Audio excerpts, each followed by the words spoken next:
Guys, here is my since 1854 front row. Ay, ano ba? Since 1854 time out sneakers.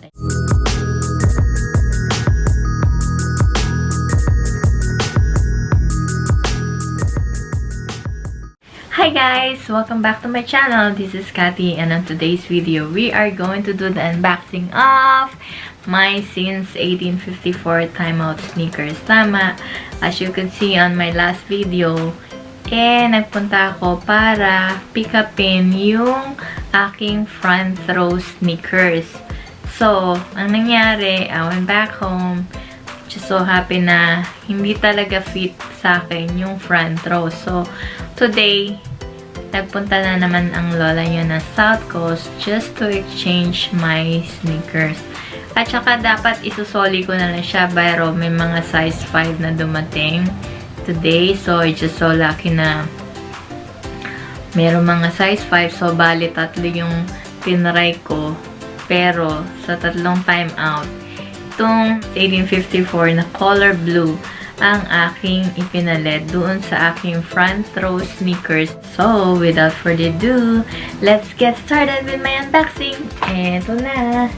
So, eto na nga yung bag ng Louis Vuitton ng aking timeout sneakers. Last week, it was a front row. Now, it's a timeout. So, eto na yung kanyang box. Ang laki-laki na naman ang box niya, guys. Ayan, sobrang laki. Ayan na siya. And, as usual, it comes with the receipt na nasa maliit na lang siyang envelope. Dati double yan, yung ganyan siya makahaba. But, this time, ito na lang siya. So, and, ito na. Let's start with the unboxing. Ayan na siya. Ayan na siya, guys. May pa-pull out. May pa-pull out siya dito. Ang bigat-bigat kasi nitong nitong mga box na to. Ano ba? Ayan. Ayan na yung laman niya. Actually, yan lang naman yung laman nito. So, bale, they gave me 2 laces. This is actually the laces that comes with it. Ayan. Lace. And I have another one, but this one is the thin one. I think this is for the front row, the one I returned. So she left it on the bench, so she said I can have it, so I took it on. So kaya naging dalawa ang aking laces. Ayan siya, and ayan na siya, guys. Ito na yung dalawang shoes na nakabalot sa dust bag. So, ayan na siya. Oh my God. Oh my God. Let's see. OMG. This is so pretty, guys. So, ayan siya. Kulay. This color blue. And there's another one.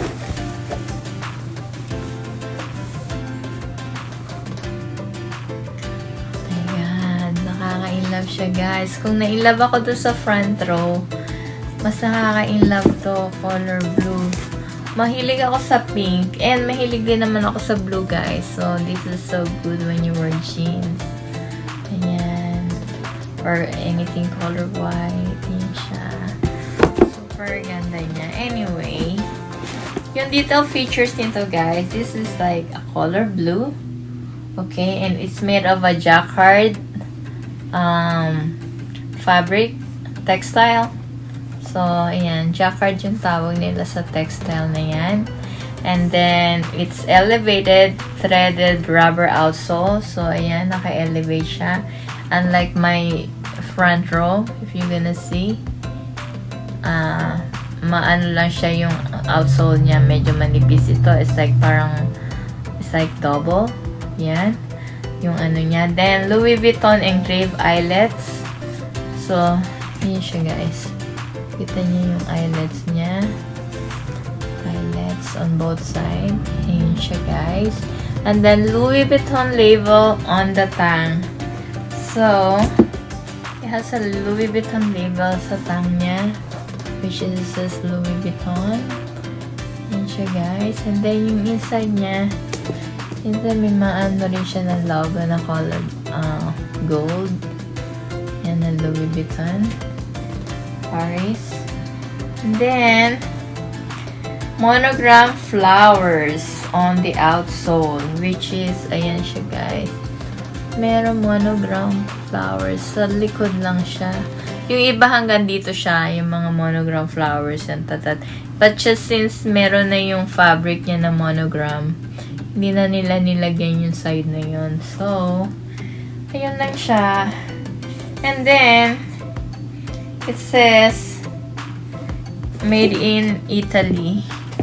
So, somewhere dito may nakalagay siya, made in Italy. Ayun, nandun siya sa, right there. The bottom, it says made in Italy. And then, on top right here, like meron siya nakalagay na Louis Vuitton din sa ilalim. And same as this one. Sa ilalim naman ng tang ng shoe, makikita nyo yung date code and the size. Actually guys, this is size 35, which is size 5 here in the US, which is they said it's true to size. Unlike the sneakers, the front row, my size is size 34, which is equivalent to size 5 here in the US. So I don't know why the front row feels bigger than the timeout.